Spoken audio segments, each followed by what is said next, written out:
கர்த்தருடைய வார்த்தையை கொடுக்க தேவன் எனக்கு கொடுத்த கிருபைக்காக தேவனை சோத்திருக்கிறேன். கர்த்தருக்கு பிரியமானவர்களே, கர்த்தருடைய வார்த்தையை நீங்க நினைச்சீங்க கேட்டு அதன்படி நடக்க கர்த்தர் விரும்புகிறார். நாட்கள்ல கர்த்தருடைய பிள்ளைகளாகிய நாம் அதனால ஆலயத்துக்கு போறோம், வேதத்தை எடுக்கிறோம், ஏதோ போயிட்டு வரோம், ஏதோ கிறிஸ்தவ வாழ்க்கை நினைக்க கூடாது. கர்த்தர் என்ன சொல்லுகிறாரோ அதன்படி என்ன செய்யணும், நம்ம செய்யணும். அவர் என்ன சொல்றாரோ அதை அப்படியே கேட்டு நடக்கணும். அப்படிதான் ஆசீர்வாதம். இந்த இம்மையிலேயும் ஆசீர்வாதம் உண்டு, பரலோக ராஜ்யத்திலயும் ஆசீர்வாதம் உண்டு. இந்த இம்மைக்குரிய ஆசீர்வாதம் இம்மையோட முடிஞ்சிரும். ஆனா பரலோகத்தின் ஆசீர்வாதம் நமக்கு எப்படி உண்டு? அது நமக்கு அவருடைய வார்த்தைக்கு கீழ்ப்பிடிஞ்சு நடந்தாதான் நினைச்சு விடுவோம், பரலோகத்தின் ஆசீர்வாதம் கிடைக்கும். அதனால கத்துரை பிள்ளைகளுக்கு கண்களை மூடி ஆண்டவர்களோடு பேச முடியாது நம்ம ஜெபிப்போம். எங்கள் அன்பின் பரிசுத்த பிதாவே, இந்த வேலைக்காக நன்றி செலுத்துறேன். ஏசாப்பா ஆண்டவரே பேசுங்க. நீங்கள் அல்ல பிதாவின் ஆவியான சொன்னீர், வசனத்தை கொண்டு நீ பேசுவீராக நாங்கள் ஜெபிக்கிறோம். எங்க வாயோடு நீர் பேசும் அப்பா, உங்க கரம் கிரியை செய்து ஆசீர்வதிங்க. இயேசுவே நாமத்தினால ஜெபிக்கிறேன், நீர் பேசும், நாங்கள் கேட்கட்டும். இயேசுவே நாமத்தினால ஜெபிக்கிறோம் நல்ல பிதாவே, ஆமேன். இந்த நாளிலேயே இந்த ஆண்டோடைய வசனம் கொடுக்கப்பட்டிருக்கு. யோவான் 12ஆம் அதிகாரம் 49ஆம் வசனம் 50ஆம் வசனம். யோவான் 12ஆம் அதிகாரம் 49, 50 போட்டிருக்கு. நான் சுயமாய் பேசவில்லை, நான் பேச வேண்டியது இன்னதென்று உபதேசிக்க வேண்டியது இன்னதென்றும் என்னை அனுப்பின பிதாவே எனக்கு கட்டளையிட்டார். ஏசப்பா சொல்றாங்க, நான் எந்த பேசணுங்கிறத நான் பேசல. அவர் சொல்றாரு, நான் சுயமாய் பேசவில்லை, நான் பேச வேண்டியது இன்னதென்று உபதேசிக்க வேண்டியது இன்னதென்றும் என்னை அனுப்பின பிதாவே எனக்கு கட்டளையிட்டார். நான் என்ன உபதேசிக்கணும், நான் என்ன பேசணுங்கிறத அவர் அனுப்பின பிதா என்ன சொல்றாரோ அதன்படி இயேசு கிறிஸ்து கீழ்ப்படிஞ்சு அதை நம்மளுக்கு கற்றுக் கொடுக்கிறார். அவர் சொல்லுகிற ஒவ்வொரு காரியத்தையும் அவர் என்ன செய்யறாரு, ஆண்டவர் கேட்டு நம்மளுக்கு சொல்லிக்கிட்டு இருக்கிறார். நீங்க நினைச்சுக்கலாம் பிதாவின் காலத்துல அவருக்கு பல்லுக்கு பல்லு கண்ணுக்கு கல்லு அப்படின்னு சொல்லி இருந்துச்சு. இப்ப ஏசப்பா காலம், கிருபையின் காலம், அதனால அவர் எல்லாத்தையும் மன்னிப்பாரு அப்படின்ட்டு அப்படி நீங்க இருக்கீங்க. ஏசப்பா காலம் தான், இது கிருபையின் காலம் தான். ஆனா இதுல என்னங்கட்டா, பிதா என்ன சொல்றாரோ அது அவர் கேட்டுதான் அவர் செய்யறாங்க. ஆண்டவர் பிதா நம்ம அவருக்கு என்ன செய்ய சொல்றாரோ அதை கரெக்டா அவர் செஞ்சுக்கிட்டே இருக்கிறாரு. அதனால தேவனுடைய பிள்ளைகளாக நீங்களும் நினைச்சணும், ஏசப்பா என்ன சொல்றாங்களோ அதை கேட்டு அதன்படிதான் நடக்கணும். அதபடி நடக்கிறதா அவர் விரும்புகிறாரு. அதனால கிறிஸ்தவ வாழ்க்கை எப்படி வாழுகிற வாழ்க்கையே கிடையாது. ஒரு நாள் நியாய தீர்ப்பு நாள்ல நம்ம போய் நிக்க போறோம். அந்த நியாய தீர்ப்பு நாள்ல ஆண்டுடைய வார்த்தை வசனமே நியாயம் தீர்ப்புன்னு பைபிள போட்டிருக்குது. அதனால தேவ பிள்ளைகளாகி நீங்க இந்த பைபிளை நம்ம எடுத்திருக்கிறோம். அன்னைக்கு நம்ம யாரையும் ஏமாற்ற முடியாது. கல்லு முத கொண்டு இன்னைக்கு அமைதியா இருக்கிற கல்லுகள் உத்திரங்கள் எல்லாம் பேசுமா. அதனால எல்லாத்துக்குமே நியாய தீர்ப்பு என்ன செய்யுது, ஒரு நாள் இருக்குது. அதனால தேவ பிள்ளைகளாகி நீங்க ஆண்டு பயந்து பைபிளை விரிச்சு வசனம் என்ன சொல்றதுன்னு கேட்டு அதன்படி நம்ம என்ன செய்யணும், செய்யறதுதான் ஆசீர்வாதம். அதனால கர்த்தருடைய பிள்ளைகளை நீங்க ஏனோ தானோங்கிற கிறிஸ்தவ வாழ்க்கை வாழ்ந்துடாதீங்க. பரலோக ராஜ்யத்துக்கு எல்லாரும் போகணும், அதான் ஆண்டோட சித்தமா இருக்குது. இப்ப பரலோக ராஜ்யத்துக்கு எல்லாரும் போக வேண்டுமானா கர்த்தருடைய வார்த்தையை கை கொண்டு அதன்படி நடந்தாதான் நமக்கு ஆசீர்வாதம். அது வேதவசன் கூறுறதுல வெளிப்படுத்தல் 3ஆம் அதிகாரத்துல 1ஆம் அதிகாரம் 3ஆம் நினைக்கிறேன். இந்த தீர்க்க தரிசன வார்த்தைகளை கேட்கிறவர்களும் வாசிக்கிறவர்களும் அதை கை கொள்கிறவர்களும் பாக்கியவான்கள் அப்படின்னு போட்டிருக்கோம். வெளிப்படத்துல நீங்க பாருங்க, அது அடிக்கடி நான் இந்த வார்த்தையை சொல்லுவேன். ஏன்னா அது அப்படி நடக்கிறவங்க தான் என்ன செய்யணும், பாக்கியவான்கள்னு போட்டிருக்கோம். இந்த போட்டிருக்கு வெளிப்படுத்தல் 1ஆம் அதிகாரத்துல 3ஆம் வசனம்.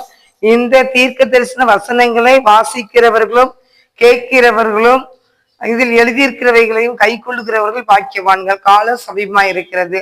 அதனால தீர்க்க தரிசன வசனங்களை வாசிக்கிறவனும் கேட்கிறவனும் இதை எழுதியிருக்கிற கை கொள்ளுகிறவனும் பாக்கியவான். அதான் பைபிள்ல இருக்கிற எல்லாமே தீர்க்க தரிசன வார்த்தை தான். அப்ப இதை நம்ம வாசிக்கணும், கேட்கணும், வசனங்களை வாசிக்கணும், கேட்கணும், அதை கை கொள்ளணும். வசனத்தை அதை கை கொண்டு அதன்படி நம்ம நினைச்சு நடந்தோம்னா கண்டிப்பா ஆண்டுடைய சத்தத்தை நம்ம கண்டிப்பா கேட்போம். எங்கிட்ட நீங்க வசனத்துக்கு கீழ்ப்படிஞ்சிட்டாலே ஆண்டவர் இறங்கி வந்துருவார். என் சத்தத்துக்கு இவங்க எந்திரிச்சுறாங்க, கீழ்படுகிறாங்கன்னு சொல்லி ஆண்டவர் இறங்கி வந்துருவார் கண்டிப்பா. அதனால நீங்க கையில பைபிள் வச்சுக்கிட்டு நீங்க எப்படி இருக்கலாம்னு சொல்லி ஓடிக்கிட்டு இருந்தீங்கன்னா அதுல நம்ம ஓடுற ஓட்டம் அது வெறுமையான ஓட்டம் தான். அதுதான் சொல்லுவேன், அடிக்கடி இதையும் சொல்லுவேன். பந்தயத்துக்காக பரிசுகளை வாங்குறதுக்கு ஓடுவாங்க எல்லாருமே. ஆனா பரிசை பெற்றுக் கொடுக்குறவங்க என்ன செய்வாங்க, ஒரு 3 பேர் தான் இருப்பாங்க. அதே மாதிரி நம்மளும் என்ன செஞ்சோம், முந்திக்கிட்டு நம்ம நினைச்சணும் பந்தயத்துக்கு ஓடுற ஓட்டத்துல என்ன செய்யணும்? ஃபர்ஸ்டா வர நம்ம ஆண்டத்து வாஞ்சையா இருக்கணும். வாஞ்சையா இருக்கணும்னா இது அதே மாதிரி பைபிள் எடுத்தவங்க என்ன செய்யணும்னா ஆண்டவர்கிட்ட ஆவிக்குரிய வாழ்க்கையில இன்னும் வளரணும். ஆண்டவரே இப்படி வேதத்தை நான் வாசிக்கணும், தியானிக்கணும், எனக்கு உதவி செய்யுங்க அப்படின்னு ஆண்டவர்கிட்ட கேட்டு கேட்டு கேட்டு கேட்டு நீங்க ஆவிக்குரிய வாழ்க்கையில வளரணும். அப்படி வளர்ந்தாதான் ஆசீர்வாதம். அதுக்கு போட்டிருக்குல்ல வசனத்து போட்டிருக்கு, பிதா பிதா இன்னதென்று என்னை அனுப்பின பிதாவே எனக்கு கட்டளை இட்டார், அவருடைய கட்டளை நித்திய 50 அவருடைய கட்டளை நித்திய ஜீவனா இருக்கிறது என்று அறிவேன். ஆகையால் நான் பேசுகிறவைகளை பிதா எனக்கு சொன்னபடியே பேசுகிறேன். அப்ப பாருங்க, கட்டளை நித்திய ஜீவனா இருக்கிறது, அவருடைய கட்டளை நித்திய ஜீவனா இருக்கிறது என்று அறிவேன். ஆகையால் நான் பேசுகிறவைகளை பிதா எனக்கு என்ன சொல்றாரோ சொன்னபடியே பேசுகிறேன். பிதா சொல்றபடிதான் நினைச்சுறேன் பேசுகிறேன் அப்படிங்கிறாரு. அப்ப பிதா சொல்றத ஏசு கிறிஸ்து நம்மகிட்ட பேசிக்கிட்டு இருக்கிறாரு. அதான் தீர்க்கதரிசன வசனங்களை வாசிக்கணும், இதை கேட்கணும், கை கொள்ளணும். அப்போ அந்த வசனத்தின்படி நம்மள ஆவியானவர் நினைச்சுவார், வழி நடத்துவார். அப்போ ஆவியானவர் பேசும்போது நம்மளுக்கு என்ன தெளிவா நம்ம கேட்க ஆரம்பிச்சிடும். எந்த இடத்துல போனாலும் அந்த நேரம் தூக்கம் வராது, அந்த நேரத்துல என்ன செய்யாது, நம்ம சிந்தனை வேற இடத்துக்கு போகாது. அவர் வார்த்தை அப்படி கவனமா அன்று அப்படி பேச ஆரம்பிச்சிருவாரு. யாருமே அது கேட்கல நினைச்சுன்னா ஆவியானவர் எப்படி அந்த இடத்துக்கு வர முடியும்? எப்படி ஊழியக்காரங்க மூலியமா நம்மகிட்ட பேச முடியும்? நம்ம கவனமா கேட்டதானே நம்ம இருதயத்தை திறப்பாரு. திறந்து என் பிள்ளைக்கு இந்த கவிதை வந்திருக்கிறா, இந்த போராட்டத்துல வந்திருக்கிறாங்க, இப்படிப்பட்ட காரியத்தை வந்திருக்காங்க, இவங்களுக்கு ஜெயம் கொடுக்கணும், என் பிள்ளைகளை ஆசீர்வதிக்கணும் அப்படின்னு ஆண்டர் செய்ய முடியும். நம்ம குருட்டாட்டமா உட்காந்துக்கிட்டு ஏதோ கடவுள் கிறிஸ்தவங்களா இருந்தா நம்ம எப்படி ஆண்டோட ஆசீர்வாதத்தை பெற்றுக்கொள்ள முடியும்? அதனால தேவனுடைய பிள்ளைகளை நீங்க ஒவ்வொரு நாளும் தேவனுக்கு பயந்து நடந்து அப்படி சத்தத்தை கேட்கிற பிள்ளைகளா இருக்கணும். அது மாத்திரம் இல்ல, நம்ம எவ்வளவுதான் நிறைய படிச்சிருந்தாலும் ஆண்டோடைய பிள்ளைகளா இங்க நம்ம பைபிள் படிக்கிறதுக்கு முக்கியத்துவம் கொடுக்கணும். தேவ சமூகத்துல விழுந்து கிடக்கணும். ஆண்டர் சமூகத்துல நம்ம பரலோக ராஜ்யத்தின் பிள்ளைகள். அதனால நம்ம என்ன பரலோகத்துக்கு போறதுக்கு நம்ம என்னென்ன தகுதி வேணுமோ அந்த தகுதியெல்லாம் தேவ சமூகத்துலதான் இருக்கு. அது நம்ம படிப்பு பட்டத்துல அந்த தகுதி கிடையாது. அந்த பரலோக ராஜ்யத்துக்கு போற தகுதி தேவனுடைய சமூகத்துலதான் இருக்கு. நம்ம முழங்கால் படி ஜெபிக்கணும், இல்ல உட்கார்ந்துனாலும் ஜெபிங்க. ஜெபிச்சு நமக்கு என்னென்ன காரியம் நம்ம ஆவிக்குரிய வாழ்க்கையில வேணுமோ அதை ஆண்டவர்கிட்ட கேட்டு நம்ம பெற்றுக்கொள்ளணும். அது அவர் கையில தான் இருக்கு. அவரு ரகசியம். அவர்கிட்ட கேட்கும் போது அந்த காரியத்தை நமக்கு தருவார். இந்த குறிப்பிட்டவங்களுக்கு தான் கொடுப்பே அவர் சொல்ல மாட்டாரு, எல்லாத்துக்குமே தருவாரு. ஆனா அவர் சொல்றாரு, அவருடைய கட்டளை நித்திய ஜீவனா இருக்கிறது என்று அறிவேன். ஆகையால் நான் பேசுகிறவைகளை பிதா எனக்கு சொன்னபடியே பேசுகிறேன். பிதா என்ன சொல்றாரோ அதை தான் நான் பேசுறேங்கன்னு சொல்றாரு. அப்போ பிதா சொல்றதுதான் ஏசு கிறிஸ்து கேட்டு நம்மகிட்ட பேசுறாரு. அப்போ நம்ம செவி கொடுக்காதபடி நம்ம மனம்போக்குல போயிட்டு நம்ம கிறிஸ்தவ வாழ்க்கை வாழ்கிறோம்னு சொல்லியிருந்தா நம்மளே நம்ம ஏமாத்திக்கிட்டு இருக்கோம். ஏன்னு கேட்டா பிதா சொன்னதை ஏசப்பா நம்மகிட்ட சொல்றாரு. அப்ப ஏசப்பா நம்மகிட்ட சொல்லிக்கிட்டு இருக்கும் போது பிதா அதை கவனிச்சு கேட்கிறாரு. நம்ம என்ன சொல்றாரு, அவர் சொல்றாருல, நான் பிதாவானால் என் கணம் எங்கேன்னு கேட்பாருல, என்னை கனப்படுத்துக்கல நான் பிதாவான கனப்படுத்துவார்னு சொல்லியிருக்காருல்ல. அப்போ பிதாவுக்கு ஏசப்பாவுக்கு ரொம்ப கனெக்ஷன் இருக்குல்ல. அப்போ பிதா இருக்கிறாரு, அவனுக்கு அமைதியா இருக்கிறாரு. இயேசு கிறிஸ்து அனுப்பி இந்த பிள்ளைங்க எப்படியே மனம் திரும்பி ரட்சிக்கப்படணுங்கிறதுனால ஆண்டவர் நினைச்சாரு, அமைதியா இருக்கிறாரு. ஆனாலும் அவர் சொல்லியிருக்கிறாரு, ஒரு வசனம் கொரிந்தியர் நினைக்கிறேன், அவர் பட்சிக்கிற தேவன்னு போட்டிருக்குது. அப்போ பொறுமையாவும் இருப்பாரு. நம்ம ரொம்ப அளவுக்கு மீறி எல்லைக்கு மீறி போனா அவர் என்ன செஞ்சிருவாரு, பட்சித்து போடுவேன்னு அன்று சொல்லியிருக்கிறாரு. ஆனா தேவனுடைய பிள்ளைகளாகி நீங்க அவர் சொல்லியிருக்காரு, நான் அழைத்தவர் பரிசுத்தர், நீங்களும் பரிசுத்தமா இருக்கணும்னு இருக்கிறாரு. நம்ம தாய் தப்பங்க எவ்வளவு உண்மை உத்தமத்தோடு பரிசுத்தமா இருக்காங்களோ அதை பிள்ளைங்களுக்கு அந்த பரிசுத்தத்தை ஆண்டவர் கொடுப்பாரு. அப்ப நம்ம எப்படி கோணக்கழிக்கின்றோமோ அதே மாதிரிதான் பிள்ளைங்க கோணக்கழிக்கின்றோம். அப்ப நம்ம ஆண்டவரை இன்னும் நெருங்கி நெருங்கி போகணும்னா ஆண்டோடைய ஒத்தாசை நமக்கு என்ன செய்யணும், வேணும். அப்போ ஆண்டோட சமூகத்துலதான் ஜெபம் பண்ணிதான் என்ன செஞ்சுக்கணும், பெற்றுக்கொள்ளணும். பெற்றுக்கொண்டு நம்மளும் ஆசீர்வாதமா இருக்கணும், நம்மளுடைய சந்ததிகளும் ஆசீர்வாதமா இருக்க வேண்டுமானால் தேவனுடைய பாதத்தை நம்ம என்ன செஞ்சு விடணும், பிடிச்சி அவர்கிட்ட தான் நம்ம கேட்கணும். ஆண்டவரே என்று இப்படி எல்லாம் குறை இருக்குது, எல்லாத்தையும் என்னை மன்னிங்கப்பா, என்னை விடுதலை பண்ணுங்கப்பான்னு போராட்டிக்கிட்டே இருக்கும்போது உடனே கிடைக்குதா இல்ல லேட்டா கிடைக்க தெரியல. இந்த நம்ம பரலோக ராஜ்யத்துக்குள்ள போனா போதும். அதனால நீங்க ஆண்டத்தை என்ன செய்யலாம், எந்த ஒரு காரியத்தையும் கேட்கணும். ஆனா பிதா என்ன சொல்றாரு அதன்படிதான் ஏசப்பா நம்மகிட்ட சொல்லுவாரு. அவ பிதாவுக்கும் ஏசப்பாவுக்கும் பெரிய கனெக்ஷன். அதனால தேவ பிள்ளைகளாகி நம்ம அதுக்கு பலன் அடையலாம். பரிசுத்தாவியனுடைய ஒத்தாசை நமக்கு என்ன செய்யணும், வேணும். அப்போ 3 பேருமே என்ன ஒருவர்னு போட்டிருக்கு. 3 பேரும் நல்ல ஒரு ஒற்றுமையா இருந்ததுனால அவங்க ஒருத்தருக்கு ஒருத்தர் ஆலோசனை பண்ணி அவங்க கரெக்ட் பண்ணி செயல்படுறாங்க. அதனால நினைச்சாங்கன்னா இந்த பூமியில இருக்க மக்கள் நினைச்சாங்கன்னா ஒற்றுமை இல்லை, எங்கு பார்த்தாலும் சண்டை, எங்கு பார்த்தாலும் அடிப்பொடி. ஆண்டவரே, தேவனுடைய ராஜ்யத்தை கட்டுற பணியில கூட சண்டை தான். அது ஏன் சண்டை போடணும், எதுக்கு சண்டை போடணும்? நம்ம பாட்டுக்கு ஒரு என்ன படிப்பு படிச்சிருக்கோமோ, என்ன வேலைக்கு படிச்சிருக்கோம், அந்த வேலையை மாத்திரம் செய்யணுமே தவிர வேற இடத்துக்கு வேற வேலைக்குள்ள நம்ம நினைச்ச கூடாது. நம்ம கால் போகக்கூடாது. நம்ம இப்ப நான் வந்து நான் இப்ப என்ன படிச்சு என்ன ஒரு வேலை செஞ்சுட்டு இருக்கணும், அந்த வேலையில பயபக்தியோடு உண்மையோடு நம்ம ஆண்டவர் பக்கத்துல கடந்து போனாதான் ஆசீர்வாதம். எல்லாத்துக்கும் நான் அங்க எங்கன்னு சொல்லி போய்கிட்டே இருந்தோம்னா தேவ சமூகத்துல உட்காரவே முடியாது. ஆண்டவருக்கு சாட்சி அடைச்ச முடியாது, இருக்கவும் முடியாது. அதனால கர்த்தருடைய பிள்ளைகளை நீங்க தேவனுக்கு பயந்து அவருடைய பாதத்தை நீங்க நினைச்சு இருக்க பற்றி கொள்ளுங்க. அவர் சொல்லியிருக்கிறதுல குமாரன் கோபம் கொள்ளாமலும் நீங்கள வழியில அழியாமலும் அவருடைய பாதத்தை நீங்க நினைச்சீங்க முத்தமிடுங்கள். அவர் என்ன செய்யறாரு, சீக்கிரம் வருகிறாருன்னு போருக்கு. குமாரன் என்ன செஞ்சிடக்கூடாதான், கோபம் கொன்றக்கூடாது. அதனால கோபத்துக்கு நம்ம என்ன செஞ்சிடக்கூடாது, ஆளாயிடக்கூடாது. அவருடைய கோபத்துக்கு நம்ம என்ன செஞ்சிடக்கூடாது, ஆளாகிடக்கூடாது. அதனால கர்த்தருடைய பிள்ளைகளையே குமாரன் கோபம் கொள்ளாமலும் நீங்கள் வழியிலே அழியாமலும் இருக்கும்படிக்கு அவருடைய பாதத்தை நீங்க என்ன செய்யுங்க, முத்தம் செய்யுங்க. கொஞ்ச காலத்தில் அவருடைய கோபம் என்ன செய்தான், பற்றி எரியும். அவரை அண்டிக் கொள்கிற யாவரும் பாக்கியவான்கள். அப்போ அவருடைய கோபம் கொஞ்ச நாளைக்குள்ள என்ன செய்யும், பற்றி எரியும். அப்ப அந்த கோபத்துக்குள்ள நம்ம நினைச்சுக்கூட போகக்கூடாது. அதனால ஒரு பாதத்தை என்ன செய்யணும், பற்றி கொள்ளணும் ஒண்ணு போட்டிருக்க வசனத்துல. அவரை அண்டிக் கொள்கிற யாவரும் பாக்கியவான்கள். அப்ப அவரை என்ன செய்யணும், அண்டிக் கொள்ளணும். அண்டிக் கொண்டு அவருடைய பாதத்தை பிடிச்சு நம்ம நடக்க வேண்டிய வழி என்ன ஆண்டவர் சொல்லி ஆண்டத்தை கேட்கும் போது ஒவ்வொரு பாதையை நினைச்சுவாரு. ஆண்டவருக்கு வாசலை திறந்து கொடுப்பாரு.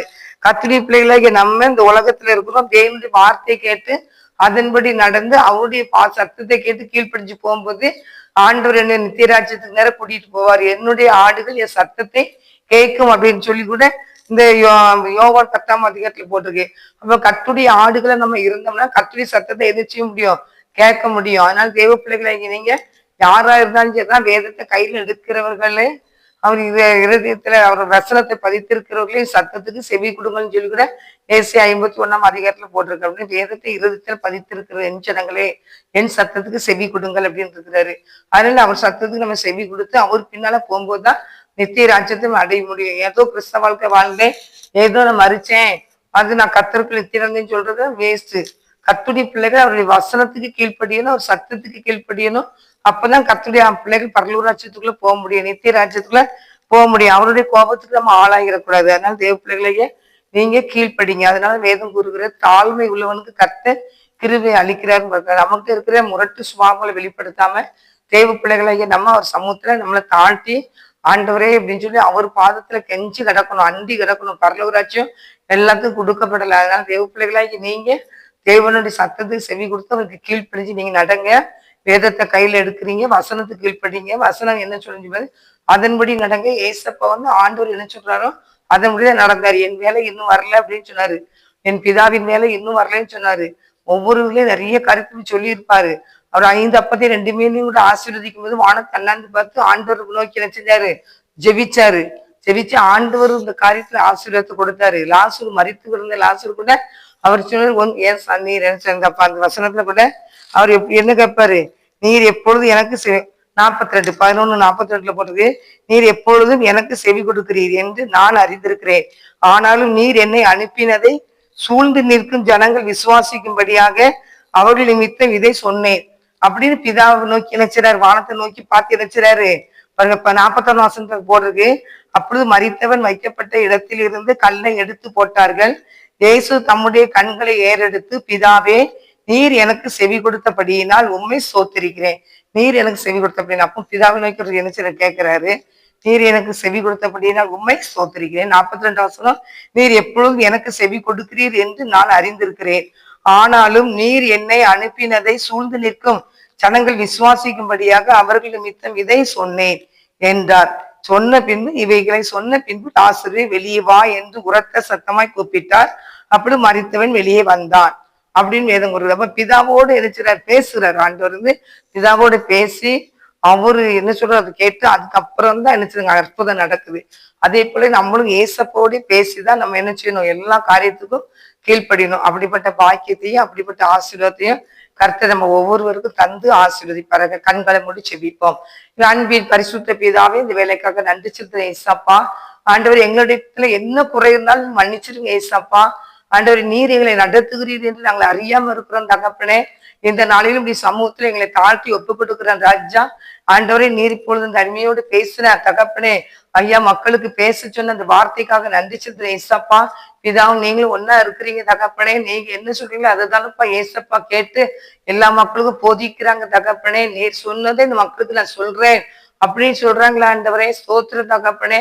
ஆண்டவரே கர்த்தாவே ஏசப்பா, இவங்க பேசுறத ஏசப்பா பேசுறத ஆண்டவரே எங்களுடைய மக்களும் தகப்பனே நாங்களும் கேட்டு அதன்படி நடக்க எங்களுக்கு உதவி செய்யுங்க. எங்க வாயோடு நீ பேசுகிறீர், உமக்கு நன்றி சொல்றோம். எங்களை தாழ்த்துகிறோம், வெறுமையாக்குறோம். உடைய வசனத்தை கை கொண்டு அதன்படி நடக்க எங்களுக்கு கிருபை தாங்க. இயேசுவின் நாமத்தினால ஜெபிக்கிறேன் நல்ல பிதாவே, ஆமென். ஆத்துமாவே கர்த்தரை சோத்ரி, முழுவலுமே பரிசுத்தநாமத்தை சோத்ரி. ஆத்துமாவே கர்த்தரை சோத்ரி, கர்த்தர் செய்த சகல உபகாரங்களையும் மறவாதே. ஆமென். கர்த்தர் உங்களை ஆசீர்வதிப்பாராக. ஆமென்.